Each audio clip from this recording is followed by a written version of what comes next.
الحمد لله حمدا عدد خلقه ورضا نفسه وزنة عرشه ومداد كلماته نحمده ونستعينه ونستغفره ونتوب إليه ولا نعبد إلا إياه ونتوكل عليه اللهم صل وسلم وبارك على سيدنا وحبيبنا وشفيعنا ومولانا محمد المصطفى وعلى آله وصحبه ومن تبعهم بإحسان إلى يوم الدين وبعد.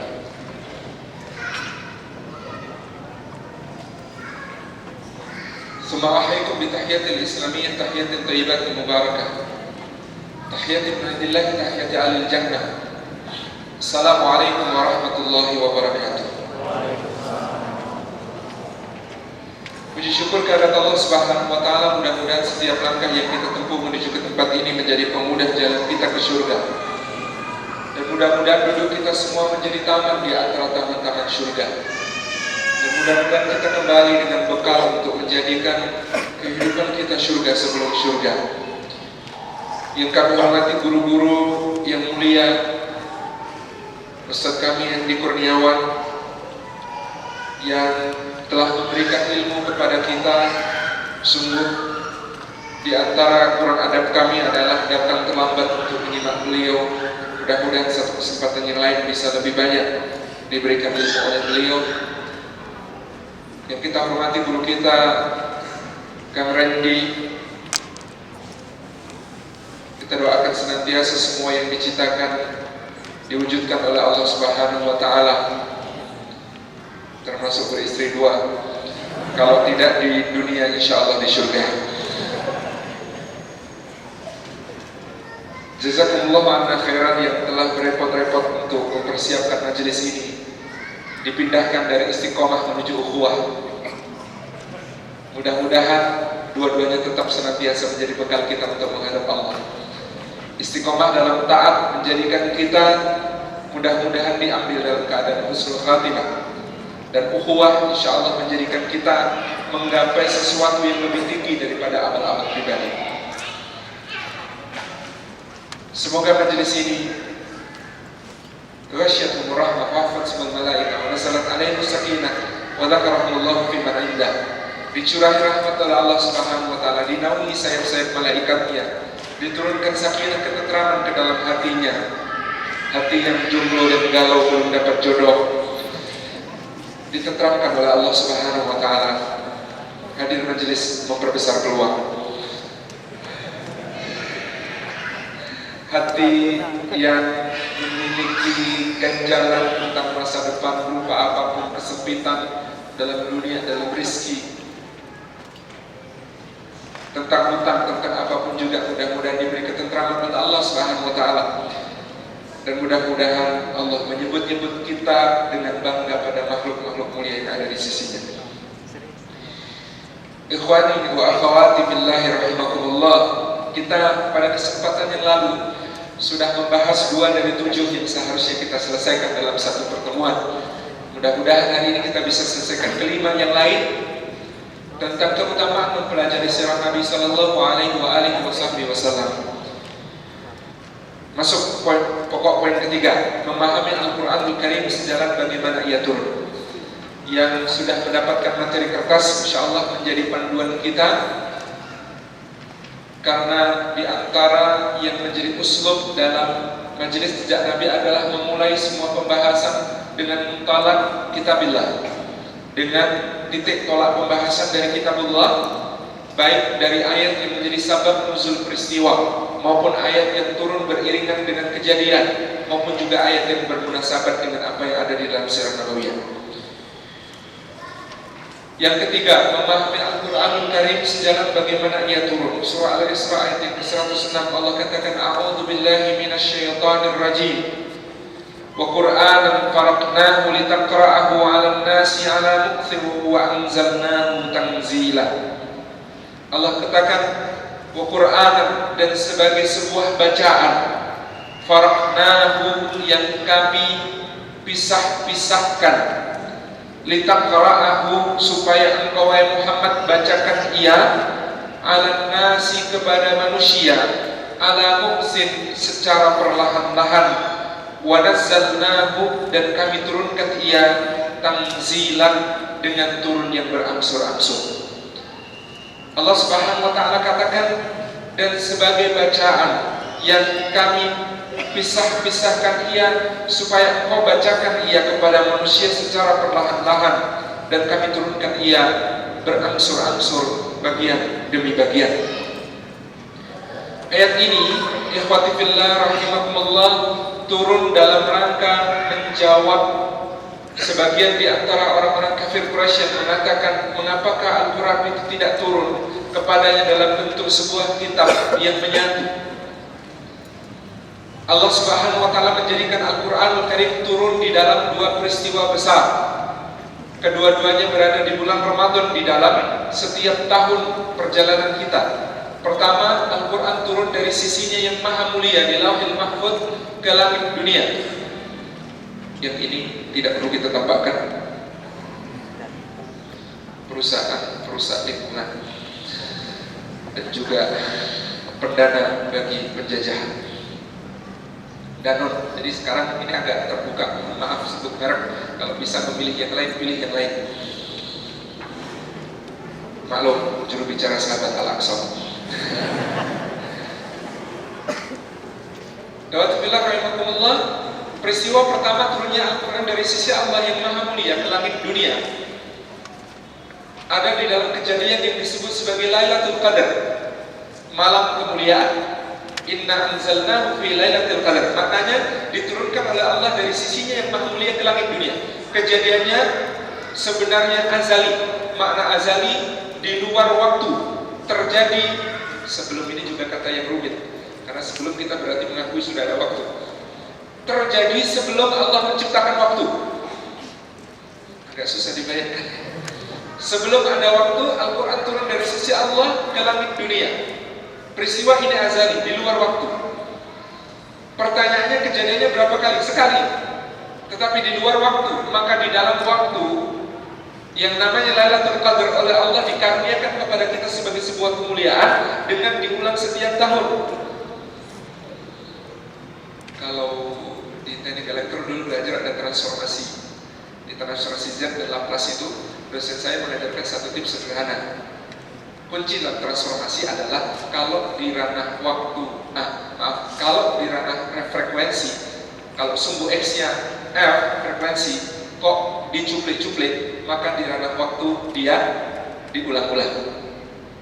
Ini bukan untuk menjelaskan bagaimana Al-Quran turun, tetapi untuk memudahkan Anda bahwa memungkinkan bahwa suatu kejadian itu kalau terjadi di luar waktu, suatu momen kalau terjadi di luar waktu, maka di dalam waktu dia bisa berulang-ulang. Itulah Lailatul Qadar. Turunnya Al-Quranul Karim dari sisi Allah ke langit dunia. Terjadinya sudah ini juga kata yang riskan.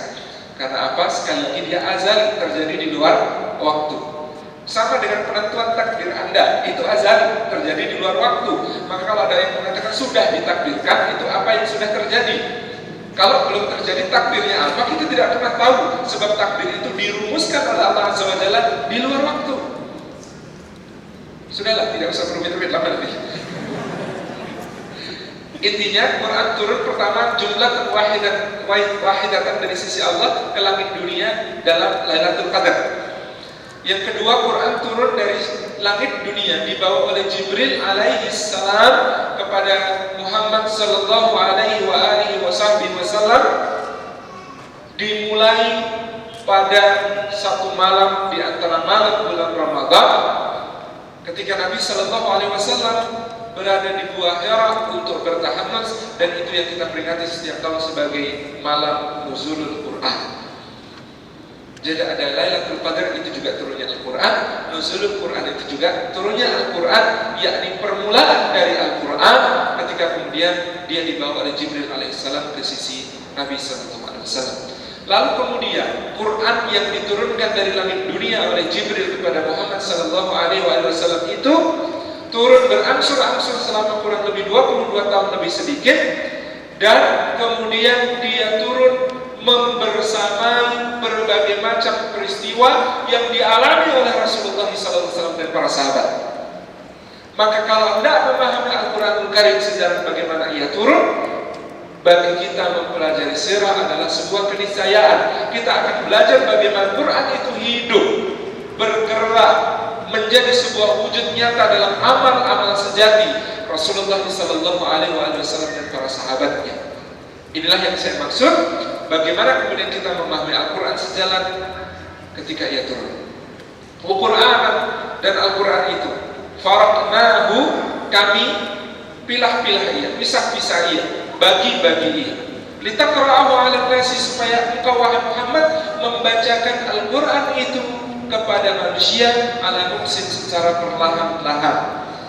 Maka bagi yang belum mampu menghafal Quran, tidak usah berkecil hati. Rasulullah baru mulai menghafal Quran umur 40 tahun, betul ya? Dan yang kemudian belum bisa menyelesaikan hafalan Quran, yang lain sudah 3 tahun selesai, 7 tahun selesai, tidak apa-apa. Rasulullah menghafal Quran dalam waktu 22 tahun lebih. Benar yang saya katakan ya? Betul. Ini menghibur diri sendiri yang belum hafal-hafal tadi.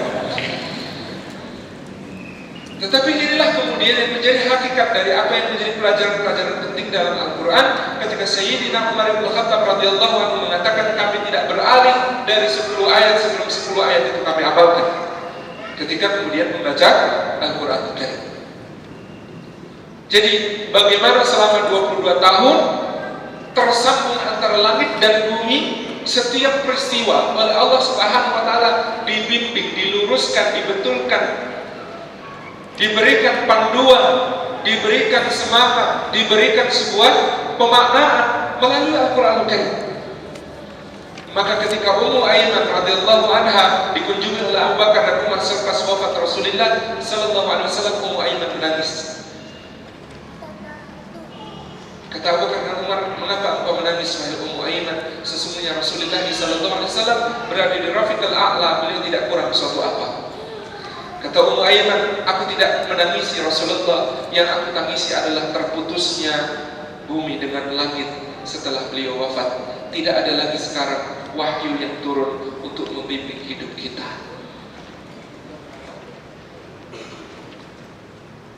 Litaqra'ahu 'alan nasi 'ala muksin, supaya engkau Muhammad bacakan Al-Quran itu untuk manusia secara perlahan-lahan. Maka di antara sunnah Rasulullah ketika menjadi imam, ketika membaca Al-Quran, beliau membacanya dengan perlahan.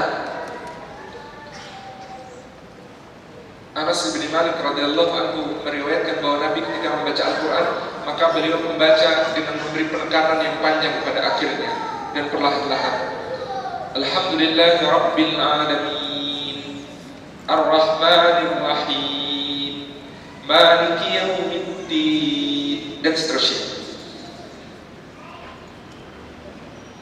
Litaqra'ahu 'alan nasi 'ala muksin, perlahan-lahan supaya kemudian dicerap maknanya. Dan Nabi SAW tidaklah seperti kami yang duduk di hadapan antum semua yang bicaranya cepat, susah ditangkap. Rasulullah ketika berbicara perlahan, jelas, terang, fasih, diulang kadang-kadang 1-3 kali, supaya kemudian memastikan yang mendengar memahaminya dengan sempurna.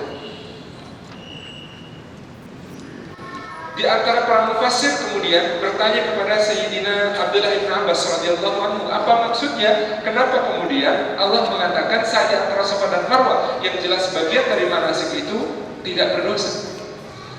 Kata Ibnu Abbas, sesungguhnya kalian perlu memahami kehidupan orang Arab sebelumnya, yaitu bahwa dulu ketika orang-orang yang sangat bersemangat itu masuk Islam, maka mereka merasa semua tradisi yang terjadi pada masa jahiliyah itu menjijikkan. Jadi ketika orang-orang itu masuk Islam, mereka saking semangatnya berislam gitu ya, seperti bandul berayun yang semula di dalam jahiliyah tiba-tiba menjadi di dalam Islamiyah, maka mereka pengen untuk berhijrah meninggalkan segala hal yang mereka lakukan di masa jahiliyah.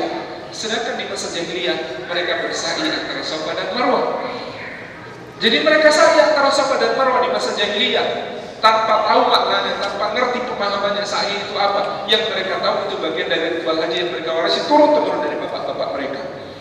Bahkan di Safa dan di Marwah ketika itu dipasang berhala pada zaman masa lampaunya. Lalu mereka bersa'i di antara berhala-berhala yang ada di Safa dan Marwah. Maka begitu masuk Islam, betapa jijiknya mereka pada yang namanya sa'i.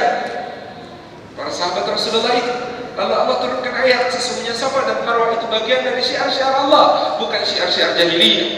Iya, pernah dibajak oleh syiar-syiar jahiliyah selama kurun waktu tertentu, tetapi hakikatnya dia adalah syiarnya Allah Subhanahu wa taala, yang kemudian di sana antara Safa dan Marwah itu Hajar, ibunda Ismail, istri Ibrahim alaihissalam, bersa'i, berlari-lari kecil bolak-balik 7 kali untuk kemudian mengupayakan apa yang bisa dia tempuh dari pertolongan Allah Subhanahu wa taala ketika dia lapar, air susunya habis, bayinya menangis keras dan menyayat hati. Berjalan antara Safa dan Marwah bolak-balik. Saya katakan kemarin, bekerja itu kewajiban, bekerja itu ibadah, bekerja itu amal saleh. Soal rezeki terserah di mana Allah meletakkan. Jadilah orang-orang yang rizkinya mengejutkan, sebab itu tanda ketakwaan. Orang bertakwa itu wa yarzuqhu min haitsu la yahtasib. Maka kalau Anda rizkinya sekarang masih bisa diduga, segera bikin agar rizki Anda susah diduga. Karena orang yang rizkinya mudah diduga itu adalah terlepas dari sifat-sifat ketakwaan. Wa may yattaqillaha yaj'al lahu makhrajan wa yarzuqhu min haitsu la yahtasib. Jadilah orang yang rizkinya mengejutkan. Jadilah rizkinya orang yang rizkinya tidak diduga-duga. Seperti Hajar, tugasnya bekerja bolak-balik antara Safa dan Marwah, ke atas melihat adakah orang yang bisa dimintai tolong, ke bawah melihat adakah air untuk diminum. Tetapi Allah meletakkan Zam-Zam di kaki Ismail alaihissalam. Saya katakan kemarin, kalau kita jadi Hajar, mungkin kalimat pertama protes sama Allah, ya Allah, gak jadi tadi lo ya. Udah capek-capek bolak-balik, airnya kau letakkan di kaki bayi. Ini hakikat besar. Safa dan Marwah kemudian dijelaskan oleh Nabi SAW sebagai syiar-syiar Allah, dan kemudian orang menjadi tidak lagi ragu hatinya untuk melakukan sa'i antara Safa dan Marwah karena dia bagian dari manasik yang kemudian dikukuhkan oleh Nabi SAW. Kalau cuma membaca terjemah maksudnya bagaimana? Safa dan Marwah itu kok nggak dosa gitu. Contoh kedua, surah Luqman ayat yang ke-6. Antum akan dapati di muka bumi ini antara orang yang mengharamkan maupun menghalalkan musik, ayatnya sama dalilnya, yaitu surah Luqman ayat ke-6. Jadi dalil untuk mengharamkan maupun menghalalkan musik sama, itu surah Luqman ayat ke-6. Nanti akan kita lihat mana yang lebih rajih. Saya di sini tidak dalam tarjih, tapi akan kita lihat untuk kita kemudian mengetahui mana yang kemudian sesuai dengan pemahaman. Begini, Allah berfirman, A'udzubillahi minasyaitonir rajim. Wa minan nasi may yashtari lahwal hadis liyudilla an sabilillah bighairi ilmin wa yattakhidhaha huzwa. Ulaika lahum adzabun muhin. Wa minan nasi, dan di antara manusia, man, ada orang yashtari yang membeli lahwal hadisi, perkataan yang tidak berguna, liyudilla an sabilillahi, untuk menyesatkan manusia dari jalan Allah, wa yattakhidhaha bighairi ilmin, tanpa ilmu, wa yattakhidhaha, dan menjadikan jalan Allah itu huzwan, sebagai olok-olokan. Ulaika, yang demikian itu, lahum, bagi mereka, adzabun muhin, azab yang menghinakan. Silahkan periksa tafsir manapun, Tabari, Qurtubi, Ibnu Katsir, dan semua kitab tafsir muktabar, maka kita akan menemukan keterangan para ulama ketika dikatakan di antara manusia ada yang membeli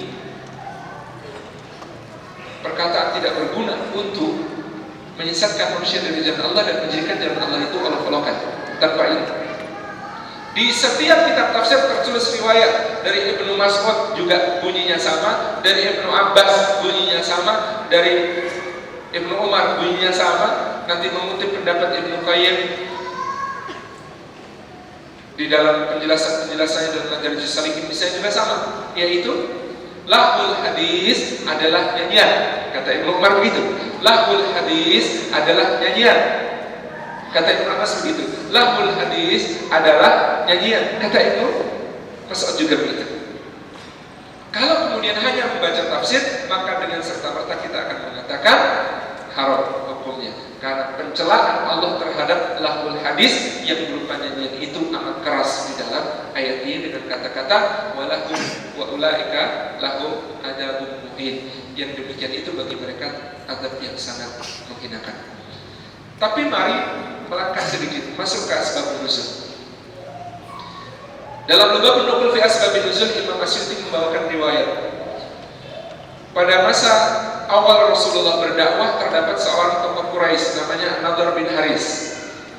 Ketika Rasulullah kemudian memulai dakwahnya dan melihat betapa memukau kata-kata Nabi sallallahu alaihi wasallam, An-Nadhr bin Haris melakukan sebuah perjalanan intelektual. Dia berangkat menuju ke Mesir, di sana mengumpulkan legenda-legenda Mesir. Dia berangkat menuju Syam, dia kumpulkan legenda-legenda Romawi dan Yunani. Dia pergi ke Persia, dia kumpulkan legenda-legenda Persia. Hampir 1,5 tahun dia melakukan perjalanan, kemudian kembali ke Makkah, dan di perjalanan dia membeli seorang budak perempuan yang pandai bernyanyi dan sangat cantik wajahnya. Sampai di Makkah, maka dia kemudian melihat Rasulullah masih berdakwah. Setiap kali Rasulullah berdiri untuk membacakan Al-Quran Karim, An-Nadhr bin Haris mengajak budak wanita yang pandai menyanyi itu di seberang tempat Rasulullah menyampaikan ayat. Dia suruh budaknya menyanyi dengan lagu yang sangat merdu untuk menarik orang-orang, mengalihkan dari Rasulullah yang sedang membacakan Al-Quran. Dan kemudian dia seketika itu juga berhikayat dengan legenda-legenda Romawi, legenda-legenda Persia, legenda-legenda Yunani, legenda-legenda Mesir. Kemudian dia mengatakan, mana yang lebih baik, ceritaku, dongengku, atau dongeng Muhammad? Mana yang lebih indah, suara biduanitaku ataukah suara Muhammad? Maka dia menjadi penghalang dari jalan Allah yang sangat besar, maka dia menjadi musuh dakwah yang sangat tangguh. Kalau kemudian mengambil dari riwayat ini, maka kita akan lengkapi dengan kisah di dalam Sirah Nabawiyah. Di dalam Sirah Nabawiyah, sosok An-Nadhr bin Haris ini adalah sosok yang kemudian juga kematiannya nanti sudah disebutkan oleh Rasulullah ketika dia mengatakan, aku akan membunuhmu ya Muhammad. Rasulullah kemudian mengatakan, justru aku yang akan membunuhmu.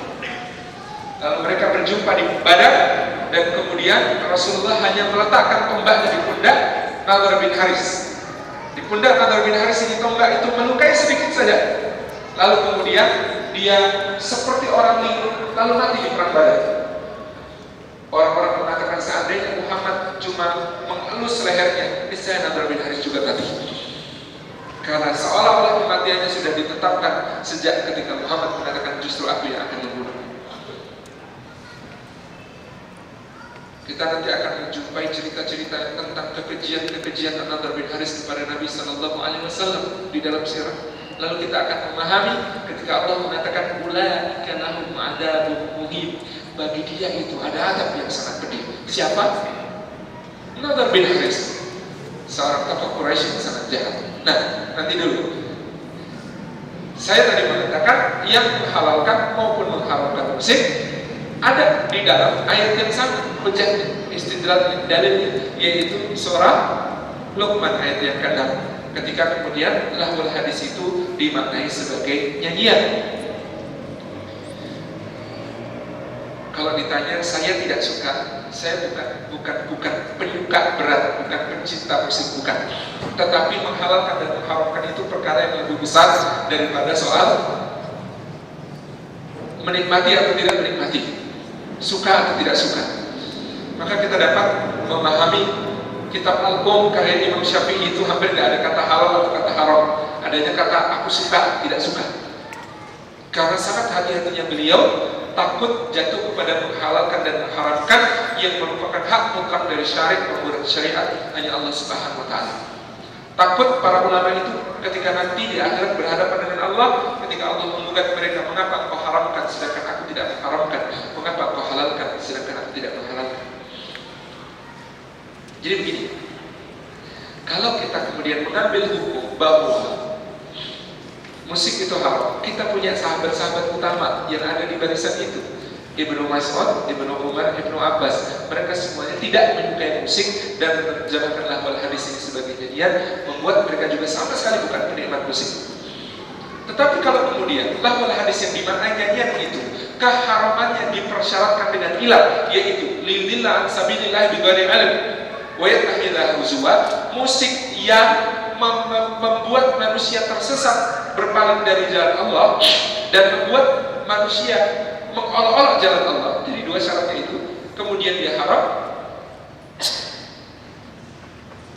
dan keharamannya kemudian tidak dimutlakan pada semua musik. Kita juga punya sahabat Rasulullah namanya Abdullah bin Zubair, yang dia punya budak wanita yang dia sering suruhkan untuk menyanyi. Maka kenapa saya tidak ingin jatuh kepada mengharamkan dan mengharamkannya? Saya khawatir di akhirat kalau saya bilang haram berhadapan dengan Abdullah bin Zubair. Saya khawatir kalau saya bilang halal nanti di akhirat berhadapan dengan Ibnu Umar, Ibnu Abbas, Ibnu Mas'ud.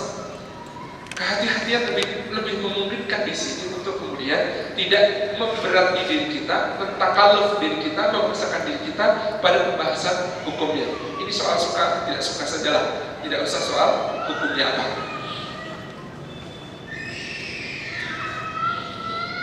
Kecenderungan para ulama tidak menyukai, maka mari kita ikuti para ulama yang tidak terlalu menyukai. Kalau ditanya sampai sekarang musik, saya lebih senang-senang yang tidak ada instrumennya, kecuali sekedarnya saja. Ini contoh. Suka dan tidak suka tidak pada tahlil dan tahrim, tidak pada menghalalkan dan mengharamkan. Saya ingin sangat berhati-hati dalam soal tersebut, gitu. Bahwa kemudian musik dampak buruknya banyak, harus diakui ada dampak buruk yang tidak terhindarkan ketika kemudian orang berasyik-asyik dengan musik. Ini yang kemudian menjadikan kita memasuki kaidah yang sangat penting. Perkara itu halal pun kalau berlebihan tidak akan membawa kebaikan. Halal pun, apalagi kalau tidak halal. Jadi kita kemudian memahami kenapa ada ulama A bilang halal, ulama B bilang haram, semuanya punya dalil, semuanya punya hujjah.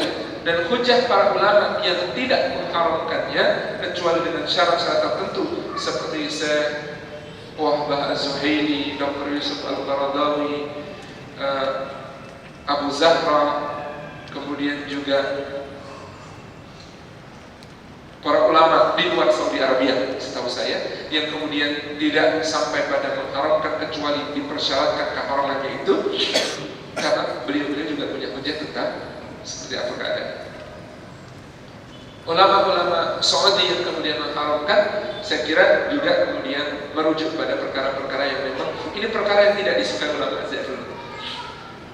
Imam Abu Hanifah itu pernah jalan bersama Qadhi Kufah, jalan berdua. Ada penyanyi. Ketika mereka berdua lewat, dua penyanyi ini diam. Lalu Abu Hanifah mengatakan bagus, jalan. Suatu hari ada kasus di pengadilan, lalu ternyata saksi yang dipanggil adalah Imam Abu Hanifah. Kata Qadhi Kota Kufah, persaksianku tidak diterima. Kata Abu Hanifah, kenapa? Karena engkau mengatakan tentang musik bagus. Orang yang menyukai musik tidak dapat kami terima di pengadilan ini persaksiannya. Apa kata Imam Abu Hanifah? Pertanyaanku adalah, aku mengatakan bagus ketika mereka bernyanyi atau ketika mereka diam? Ketika mereka diam. Betul, aku menyukai diamnya mereka. Bagaimana itu? Debat sama Abu Hanifah hampir mustahil menangnya. Maka kemudian dikatakan engkau benar, kalau begitu engkau sah sebagai saksi. Nah, ikhwati fillah rahimakumullah, ini yang kemudian menjadi contoh. Contoh ketiga, Umar bin Khattab memanggil para sahabat dan kemudian meminta mereka untuk merenungkan ayat Idza jaa nasrullahi wal fath wa ra'aitan nasa yadkhuluna fi dinillahi afwaja fasabbih bihamdi rabbika wastaghfir innahu kana tawwaba. Umar bertanya kepada para sahabat itu, apa pemahaman kalian tentang ayat ini? Pemahaman kami tentang ayat ini adalah, kata orang tersebut, jika datang pertolongan Allah dan kemenangan, maka tugas kita adalah bertasbih memuji Allah dan juga beristighfar. Sesungguhnya Allah itu Maha penerima taubat. Kata Sayyidina Umar, kamu tidak memahaminya, kamu hanya menerjemahkan apa isinya. Ibnu Abbas katakan kepada kami, Lalu Ibnu Abbas bicara, ayat itu adalah isyarat dari Allah tentang kematian Rasulullah SAW. Maka kata Sayyidina Umar, engkau benar, ayat ini memang adalah isyarat dari Allah tentang kematian Rasulullah SAW, yang pada waktu itu tidak ada satupun di antara kami yang menyadarinya kecuali Abu Bakar As-Siddiq radhiyallahu anhu. Jadi ketika ayat ini dibacakan oleh Rasulullah SAW, ketika datang pertolongan Allah dan kemenangan dan kami lihat manusia berbondong-bondong memasuki agama Allah, maka bertasbihlah dan memuji Rabbmu dan beristighfarlah, sesungguhnya Dia Maha penerima taubat. Semuanya bertakbir. Semuanya bertakbir kecuali Abu Bakar As-Siddiq menangis di pojokan. Orang-orang mengatakan, ini orang tua ini kenapa? Syekh kita ini kenapa? Rasulullah mengabarkan tentang kemenangan Islam dan masuk Islamnya berbondong-bondong manusia. Dia menangis. Ada apa? Kita bertakbir, dia menangis. Bi abi anta wa ummi ya Rasulullah. Bi abi anta wa ummi ya Rasulullah, kata Abu Bakar. Dengan ayah dan ibuku menjadi tebusan bagimu ya Rasulullah. Dengan ayah dan ibuku menjadi tebusan bagimu ya Rasulullah. Jangan tinggalkan kami ya Rasulullah. Ada apa ini? Kenapa dia menangis? Kenapa dia bilang jangan tinggalkan kami, jangan tinggalkan kami? Kata Abu Bakar As-Siddiq, kalian tidak tahu sesungguhnya jika telah datang pertolongan Allah dan kemenangan, lalu manusia berbondong-bondong memasuki agama Islam, maka tugas beliau selesai. Dan kalau tugas beliau selesai, maka Allah pasti akan segera mengambilnya ke sisinya, sebab Dia mencintai Rasulullah lebih daripada kita mencintainya. Sebab Allah mencintai Rasulnya melebihi cinta kita semua pada Dia.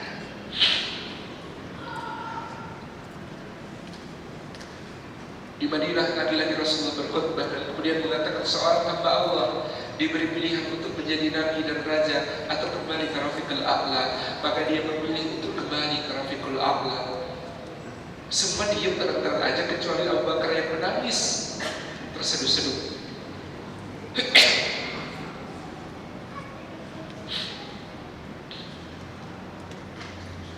Abu Musa Al-Asy'ari mengatakan, kenapa Syekh kita ini lagi-lagi dia menangis, lagi-lagi dia menangis, dan kita tidak mengerti kenapa dia menangis.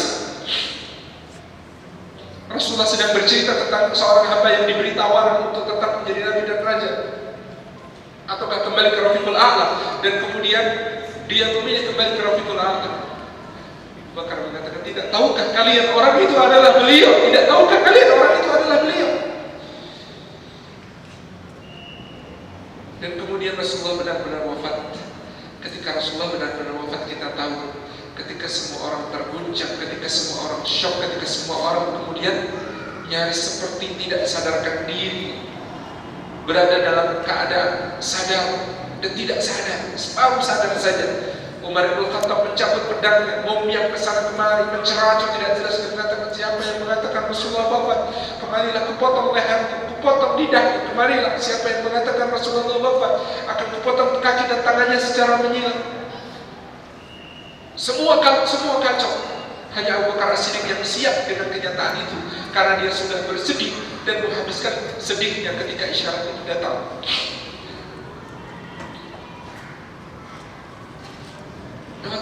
Memahami yang seperti ini sesungguhnya adalah sebuah tugas kita. Dan di dalam Islam memperluas wawasan, dan di antara sirah Nabawiyah bagaimana Al-Quran itu hidup di tengah para sahabat, diamalkan di antara para sahabat. Ini pemahaman yang sangat penting untuk menjalani kehidupan. Bukan hanya Al-Quran, hadis Rasulullah juga begitu. Kita perlu tahu tentang sirah supaya bisa memahami maknanya dengan benar. Hari-hari ini ada pemuda-pemuda yang keras hatinya, yang bersemangat dalam agama, yang sangat agung, besar keinginannya agar agama ini mulia. Tetapi dia salah istidlal ketika kemudian mengatakan, Nabi SAW bersabda, "Qulil haqqa walau kana murran," katakan yang benar meskipun pahit. Dia gunakan hadis itu untuk memberikan sebuah kebenaran bahwa kalau aku mengatakan yang benar, terserah engkau, apakah telingamu merah, apakah kemudian kupingmu panas, apakah kemudian hatimu membara gara-gara kata-kataku. Aku mengatakan yang benar, pahit, terserah engkau.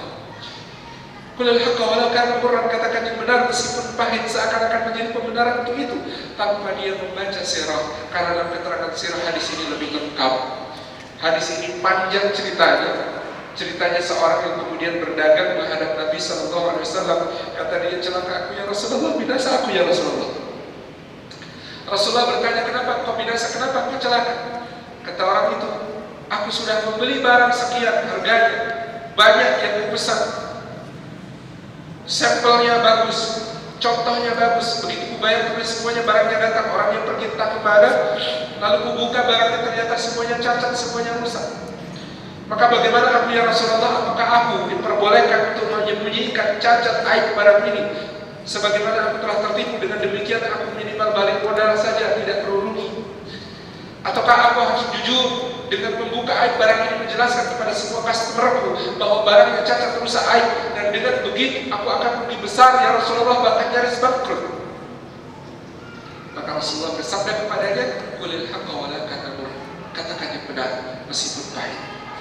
Kalau diambil intibarnya, pahitnya itu buat siapa? Untuk yang mendengar atau untuk yang bicara? Untuk yang bicara. Maka betapa luar biasanya orang-orang yang menggunakan hadis ini untuk menyakiti hati orang dan kemudian dengan gagah bicara, qulil haqqa wa la takzib, katakan yang benar meskipun pahit.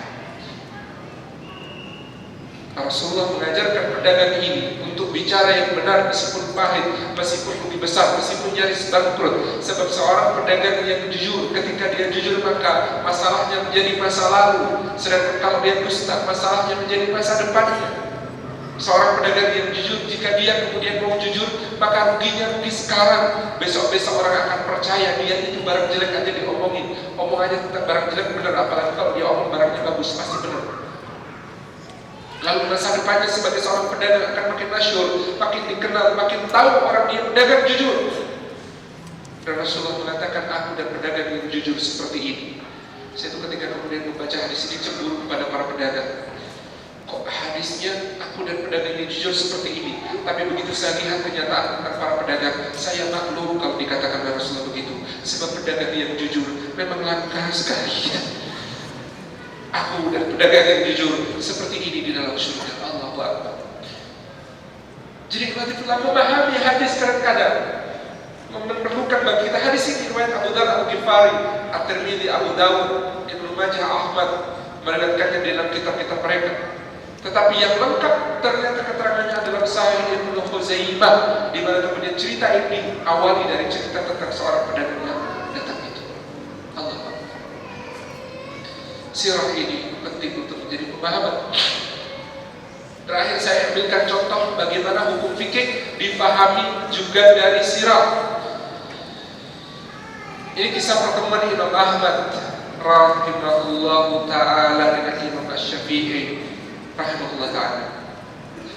Pada suatu musim haji, Imam Ahmad, Ishaq bin Rahawi dan Yahya bin Ma'in datang dari Irak untuk menunaikan haji. Setelah musim haji usai, mereka kemudian berhadiri majelis-majelis di Masjidil Haram.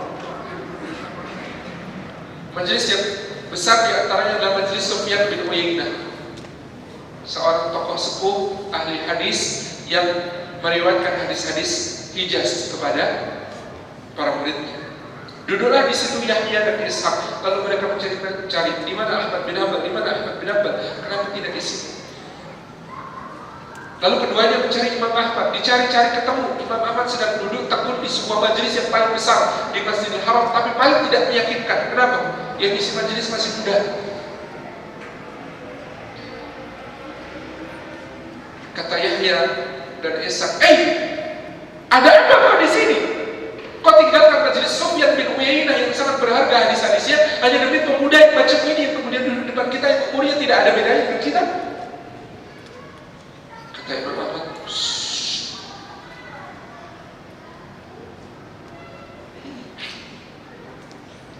Uskut, diam, kata Imam Ahmad.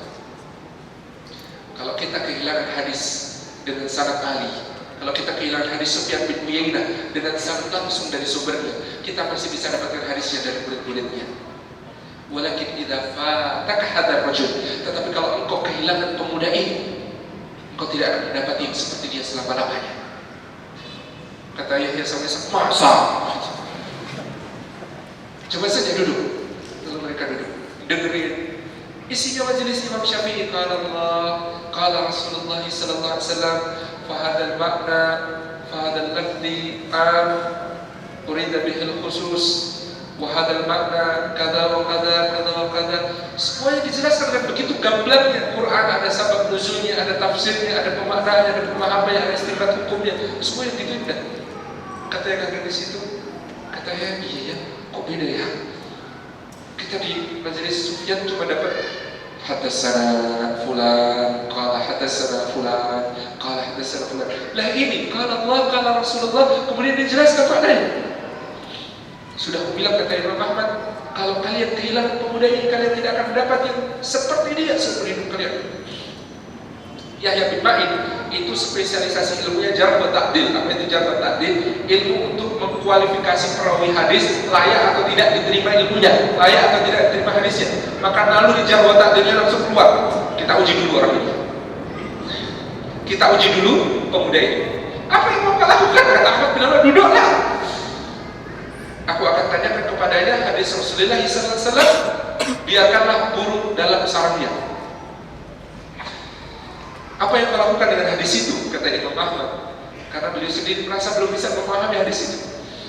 Kata Yahya bin Ma'in, bukankah maknanya yaitu biarkanlah burung dalam sarangnya, yaitu pada malam hari, jangan diganggu?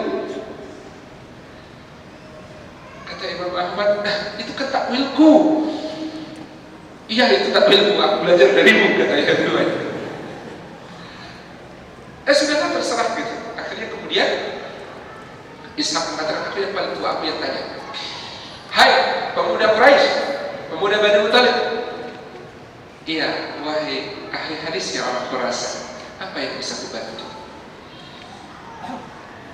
Apa yang kau lakukan dengan hadis Rasulullah? Biarkan burung dalam sarangnya pada malam hari.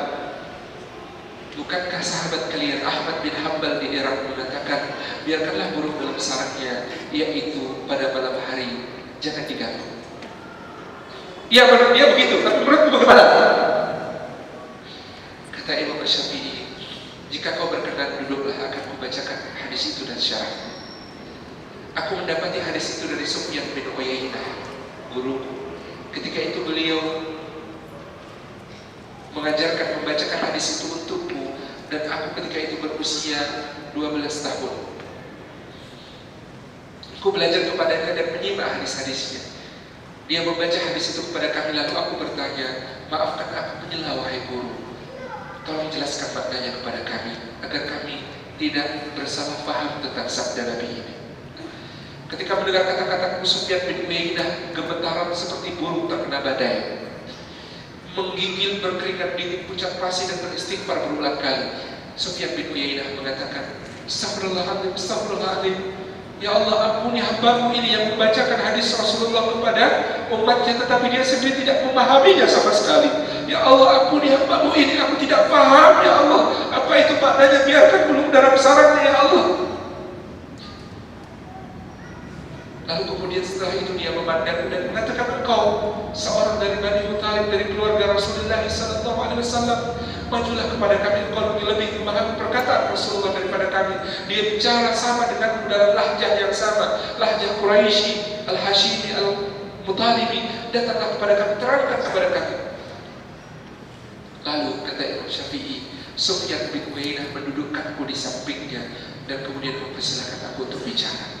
Maka aku sampaikan kepada majelis saat itu, yang kami pahami bahwa Rasulullah SAW mendapati kaumnya masih melaksanakan apa yang ada di masa jahiliyah, yaitu di masa jahiliyah jika seseorang akan bepergian, maka mereka meramal nasib dengan melepas burung. Kalau burungnya terbang ke depan atau terbang ke kanan, maka itu dianggap pertanda baik, mereka melanjutkan rencana perjalanannya. Kalau burungnya terbang ke kiri atau terbang ke belakang, maka mereka menganggapnya pertanda buruk, mereka membatalkan perjalanan. Ketika Rasulullah masih mendapati itu pada kaum muslimin di Madinah, maka beliau bersabda, biarkanlah burung dalam sarangnya dan pergilah pagi-pagi dengan menyebut asma Allah. Itulah yang aku fahami dari hadis ini. Kata Ishaq bin Rahawayh, Masya Allah, Masya Allah, Masya Allah, Tabarakallah. Kawan-kawan, kalau kita jalan kaki dari Baghdad ke Mekah cuma dapat penjelasan hadis ini, cukup bagi kita kita tidak akan nyesel, tidak rugi jalan kaki dari Baghdad sampai Mekah dapat penjelasan hadis semacam ini. Yahya bin Ma'in menunduk dan Ahmad bin Hanbal tersenyum sambil membaca ayat wa fawqa kulli ilmin alim, surah Yusuf ayat 78. Dan di atas orang-orang berilmu masih ada yang jauh lebih berilmu. Ahli hadis itu tahu hadis, tetapi belum tentu paham hadis. Itulah yang kemudian disindir oleh Imam Syafi'i ketika beliau dikritik oleh beberapa orang ahli hadis. Engkau seorang yang tidak memahami hadis sebagaimana kami memahaminya. Kata Imam Syafi'i, kalian wahai para ahli hadis adalah para apoteker, kami para ahli fikih adalah para dokter. Ahli hadis tahu, apoteker itu tahu obat racikannya bagaimana, gitu ya, rumus kimianya seperti apa, kandungannya apa saja, mereka tahu tentang obat. Tetapi yang punya otoritas untuk memberikan resep kepada pasien adalah dokter, ahli fikih. Kenapa? Dokter bukan cuma ngerti obat, tetapi dokter ngerti kondisi tubuh pasien, organ-organnya, metabolismenya, dan berbagai macam hal yang ada pada dirinya. Ini perumpamaan Imam Syafi'i tentang ahli fikih dan ahli hadis. Lama ya satu ayat pembahasannya. Baik, memahami Al-Quran sebagaimana ia turun. Belajar sirah membantu kita untuk memahami berbagai macam perkara. Sebab keseluruhan hidup para sahabat dan Rasulullah adalah terjemah dari Al-Quran Al-Karim. Itu intinya. Yang keempat, model utama kebangkitan umat. Allah berfirman, A'udzubillahi minasyaitonirrajim. Wa idh qala Musa liqaumihi ya qaumi dzkuru ni'matallahi 'alaikum id ja'ala fikum anbiya'a wa ja'alakum muluka wa ataakum ma lam yu'ti ahadan minal 'alamin. Sadaqallahul 'azim. Allah mengatakan wa'id dan ketikailah. Jadi idza itu artinya ketika. Kalau wa'id, id gitu ya, itu artinya ketikailah. Ketikailah itu maksudnya ingatlah ketika. Wa'id dan ingatlah ketika. Karena ini kenapa? Wa'id, ingatlah ketika qala telah berkata Musa, Nabiullah Musa alaihissalam di kaumnya kepada kaumnya yaitu Bani Israel, ya qaumi wahai kaumku, udhkuru, ingatlah oleh kalian, kenanglah oleh kalian, sebut-sebutlah kembali oleh kalian nikmatallahi alaikum, nikmat Allah atas kalian, id ja'ala, ingatlah ketika dia telah menjadikan fikum di kalangan kalian anbiya, ada nabi-nabi. Ketika Nabi SAW ditanya siapakah manusia dengan nasab terbaik, manusia dengan keturunan terbaik, sayangnya manusia dengan nasab terbaik adalah juga manusia dengan kegantungan terbaik dan juga manusia dengan akhlak yang terbaik. Namanya Yusuf. Dia nasabnya terbaik karena dia nabi, anak nabi, cucu nabi, buyut nabi. Yusuf bin Yakub bin Ishak bin Ibrahim, sebaik-baik nasab dan sebaik-baik wajah dan sebaik-baik akhlak. Ini nanti akan kita simak kalau di surah Yusuf. Insyaallah tabarakallah. Jadi kalau semua kebaikan sudah diborong Nabi Yusuf, para akhwat tidak perlu berharap yang muluk-muluk.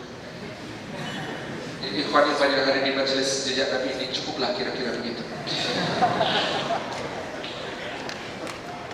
Karena orang datang banyak resikonya, hati-hati.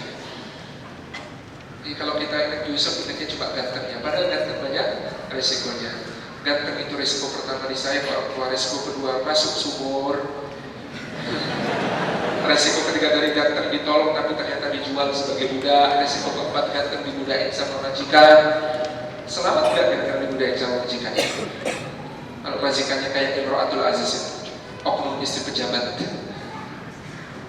Iya, Imro'atul Aziz itu artinya oknum istri pejabat. Sangat santunnya Allah menyebut pada orang yang masih punya malu. Imro'atul Aziz itu masih punya malu, tidak disebut namanya. Kenapa? Karena dia masih menutup pintu dan jendela ketika akan godain Yusuf. Berarti masih punya malu. Maka Allah sembunyikan aibnya, Allah jaga namanya, tidak Allah sebut-sebut namanya. Allah cuma sebut Imro'atul Aziz, oknum istri pejabat. Dan oknum istri pejabat yang godain itu, kira-kira kalau kita digoda, yang seperti itu bajunya sobek bagian mana? Kan pertanyaan itu. Kalau Yusuf bagian belakang karena melarikan diri. Kalau kita, kata teman saya, bagian samping karena tidak sesolah yang sobek bagian belakang, tapi insya Allah juga tidak sebejat yang sobek bagian depan. Resiko selanjutnya dari ganteng, jadi objek balas dendam, melihat wanita-wanita mengiris jari. Resiko selanjutnya dari ganteng, masuk penjara. Resiko selanjutnya dari ganteng, dakwah di penjara. Resiko selanjutnya dari ganteng yang dakwah di penjara, dilupain teman. Itu temannya kan dipesenin, saya dikriminalisasi. Jadi tolong disebut nanti di depan raja kalau ketemu raja ya, saya ini korban kriminalisasi, nggak salah tapi masuk penjara. Lupanya bertahun-tahun. Ingat-ingat negara sudah menjelang krisis. Oh iya, saya punya teman di penjara, pinter orangnya, datang pula katanya Yusuf. Cocok kayaknya untuk menafsir mimpi Tuan Raja. Didatangkan. Resiko selanjutnya dari ganteng jadi menteri. Resiko orang ganteng yang jadi menteri adalah gak bisa mudik. Kenapa? Sibuk ngurusin negara. Gak sempat mudik, maka dia skenario orang tuanya yang datang, bukan dia yang mudik untuk sungkem. Orang tuanya yang datangkan ke Mesir, pakai acara naruh timbangan emas di wadah adik. Resiko selanjutnya dari orang ganteng, Anda sudah tahu sendiri bagaimana dia nggak bisa cerita lengkap karena takut melukai hati saudara. Ketika ditanya orang tuanya, "Nak, ceritamu bagaimana?" Dia nggak mengatakan, "Segala puji bagi Allah, Dia memberi nikmat kepadaku ketika mengeluarkan aku dari dalam." Harusnya kan dari dalam sumur. Ceritanya kan berawal dari dalam sumur. Once upon a time, gitu ya. Dari dalam sumur harusnya. Seharusnya begitu, tetapi dia memulai dengan cerita yang mengeluarkan aku dari dalam penjara. Dilompati cerita yang paling menegangkan, paling seru, paling asyik, paling penting itu dilompati demi menjaga perasaan saudara. Sangat indah akhlaknya. Jadi habis sudah kita, habis sudah kita. Akhlak diambil Yusuf, ketampanan diambil Yusuf, nasab diambil Yusuf. Mau bangga apa juga kita? Ya Allah. Ija'ala fikum anbiya. Ingatlah ketika Allah menjadikan di dalam kalian Bani Israel banyak nabi. Hampir semua nabi yang disebut ceritanya dalam Quran maupun Alkitab, Taurat maupun Injil adalah nabi Bani Israel. Nabi yang ke Jawa gak disebut. Padahal saya perkirakan ada, karena jumlah nabi itu menurut riwayat yang sahih 125.000 orang. Jumlah nabi sepanjang sejarah 125.000 orang. Tapi sudah ditutup dengan Muhammad. Jadi kalau sekarang mau daftar, sudah nggak bisa, gitu ya, nggak bisa, kuota habis, kuota habis. 125.000 orang, dan bagi tiap kaum ada nabinya.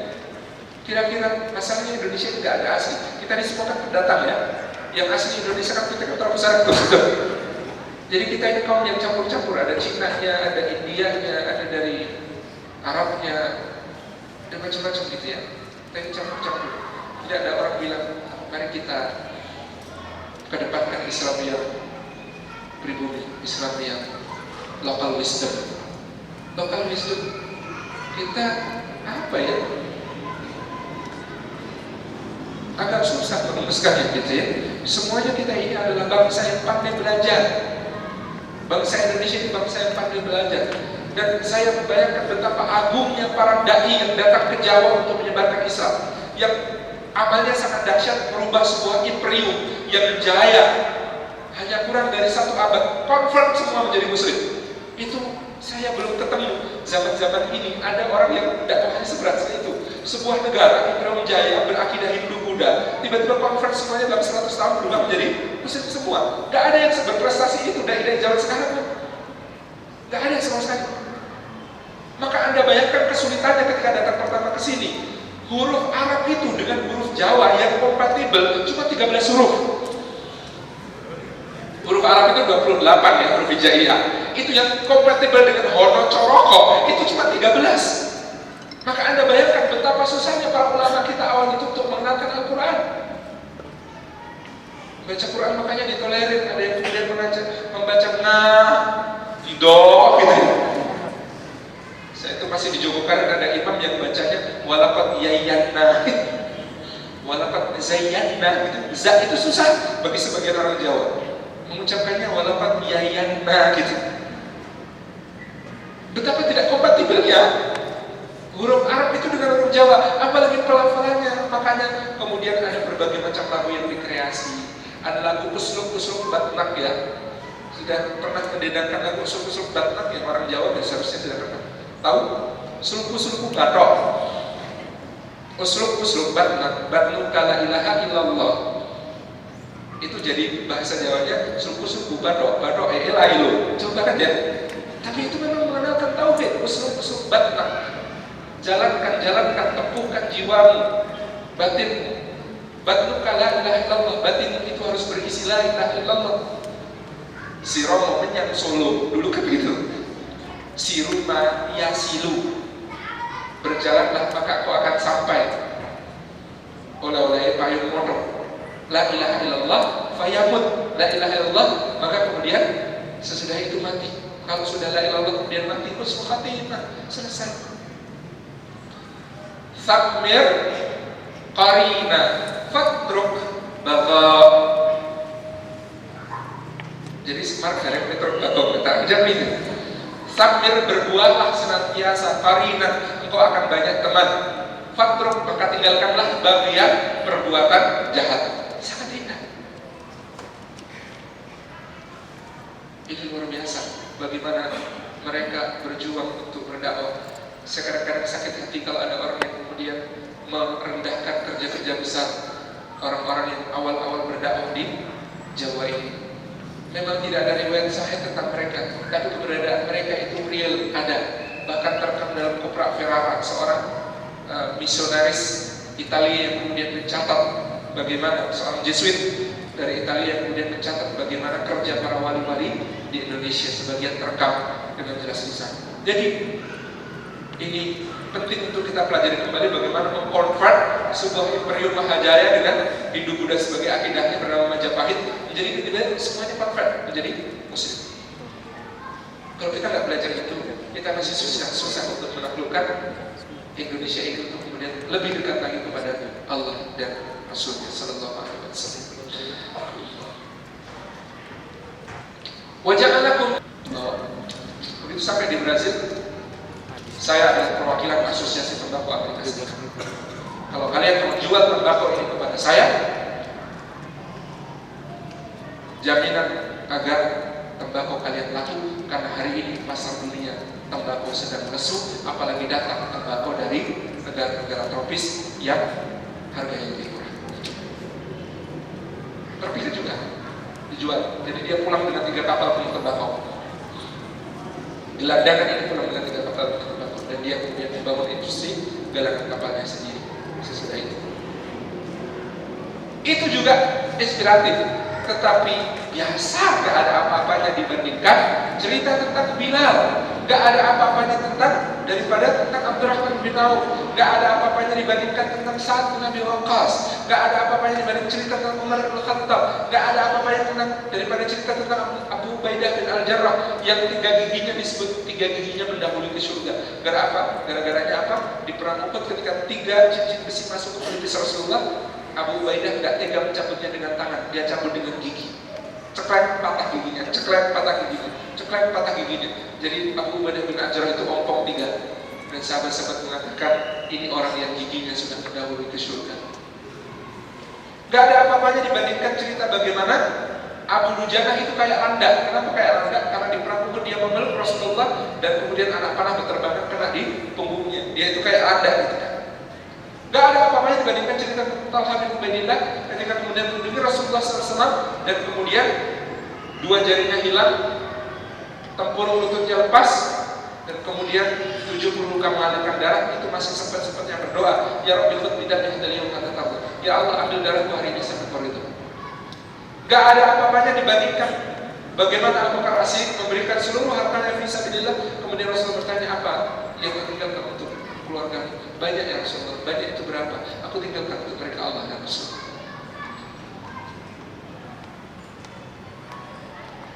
Apalagi kok cerita si kancil anak nakal suka mencuri timun. Kalau penelitian David McClellan itu benar, saya khawatir sekali tentang Indonesia.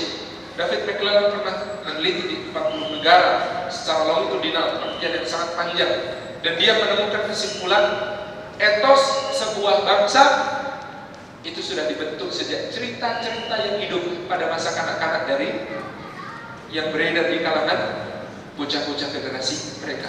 Jadi etosnya apa? Kita ini anak-anak kita sekarang baca apa 20 tahun kemudian, itulah etos bangsa ini.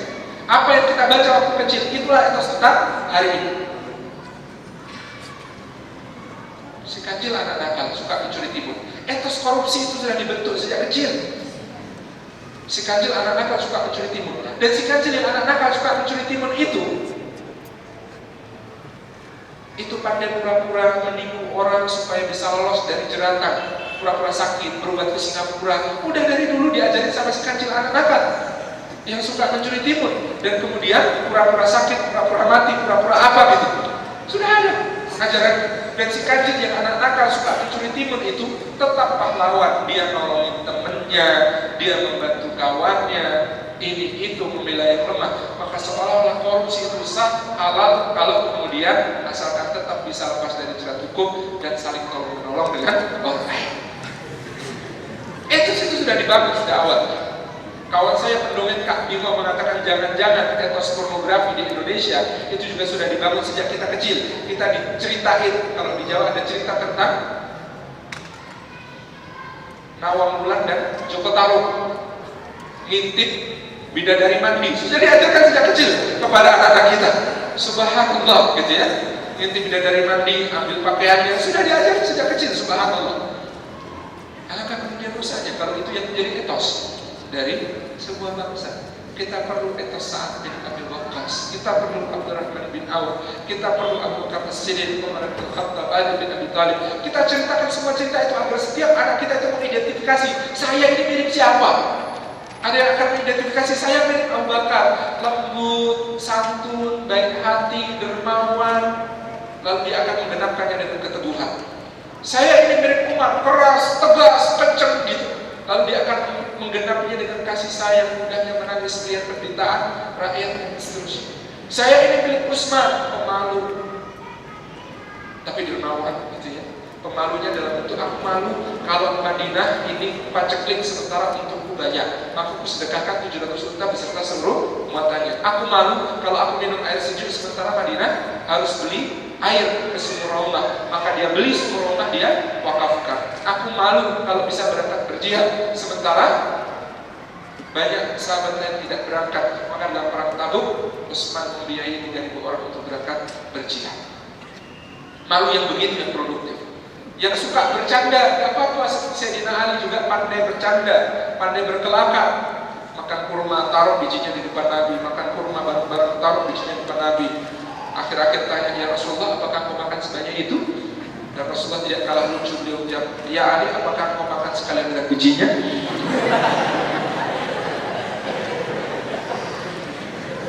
Digugat orang dulu di masa Abu Bakar dan Umar, keadaan terang dan damai. Kenapa ketika kau jadi khalifah keadaan kacau begini? Kata Ali, karena dulu zaman Abu Bakar dan Umar rakyatnya kayak saya, sedangkan sekarang ketika saya jadi khalifah rakyatnya kayak kamu. Benar, karena orang ini khawarij yang memang suka mengacau. Dijawab begitu oleh Sayyidina Ali. Sampai mati masih bercanda. Anda kalau pandai bercanda, ikuti Sayyidina Ali. Bercanda tapi tidak pengecut, pemberani di medan perang, gagah. Miskin juga sih. Gak apa-apa. Orang yang banyak bercanda begitu risikonya kita.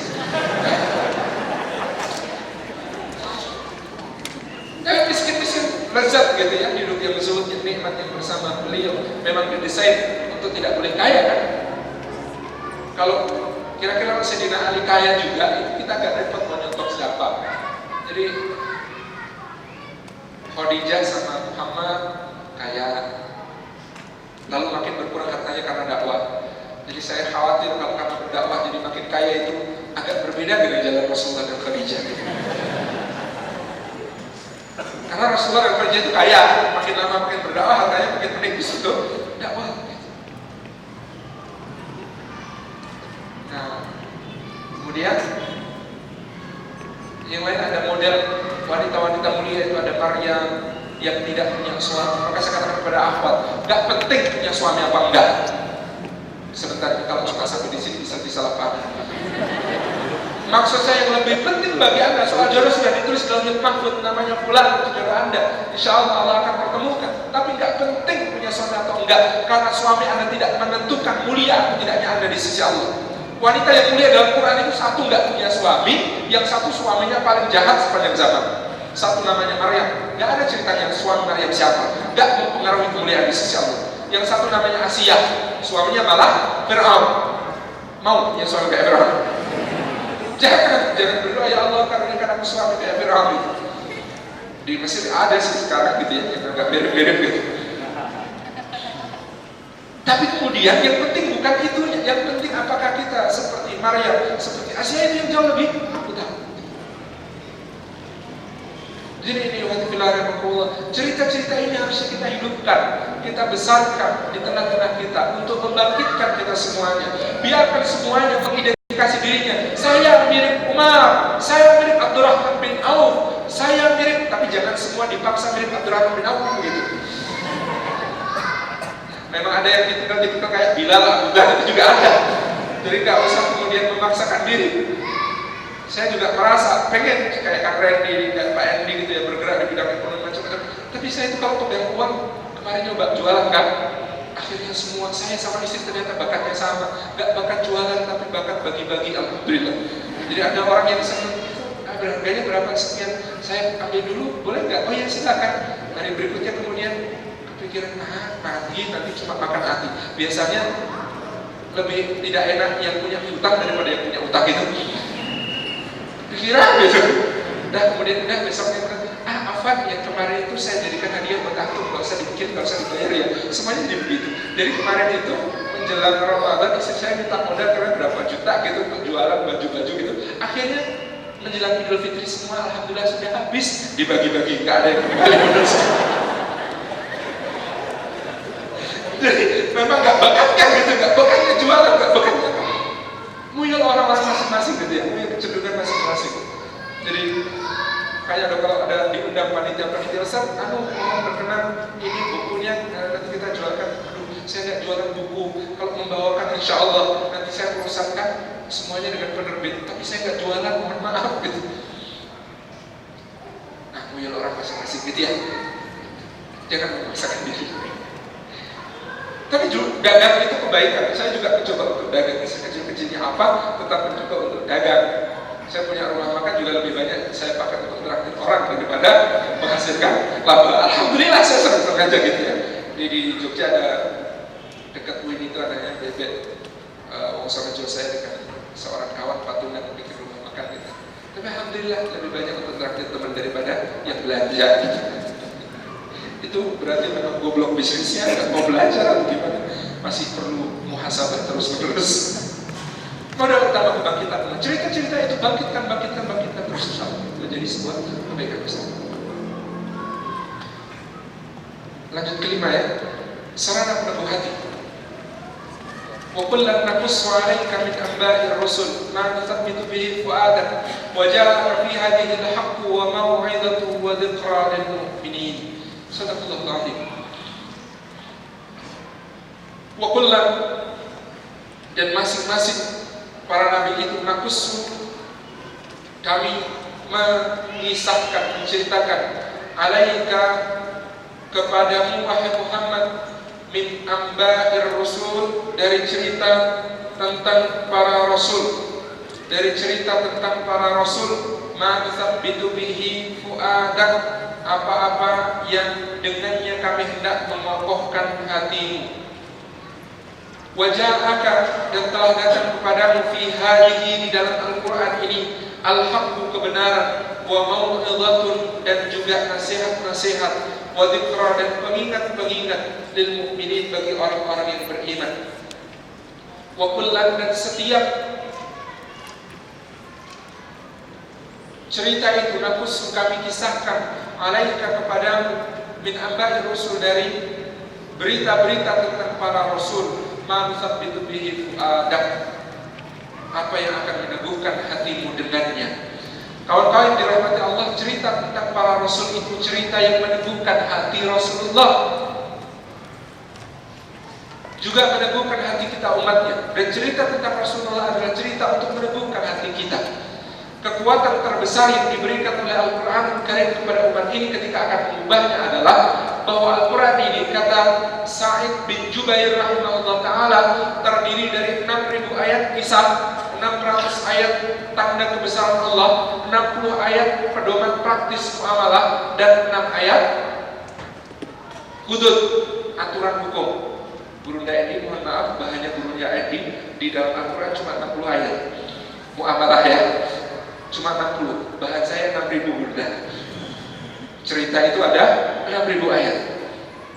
Orang Arab kalau ngomong angka, maka itu sesuatu yang ghalib, dominannya saja, tidak menunjukkan exactly. Maka jangan dijumlah. Berarti kalau begitu jumlah ayat Quran 6.666. Bukan. Nanti jangan-jangan ditafsirkan teman-teman Katolik simbol setan. Enggak, jumlah ayat Quran bukan 6.666. Jumlah ayat Quran menurut hitungan Imam Hafiz adalah 6.326. Menurut hitungan Imam Waras 6.348. Beda-beda. Nanti kalau kita lihat qiraat Waras dan qiraat Hafiz musafnya sendiri-sendiri ada beberapa perbedaan, tapi tidak mengurangi makna. Misalnya di qiraat Hafiz Bismillahirrahmanirrahim itu ayat pertama. Di qiraat Waras ayat pertama itu Alhamdulillahirabbil alamin. Nah, kalau di qiraat Hafiz ghairil maghdubi alaihim waladdallin itu satu ayat.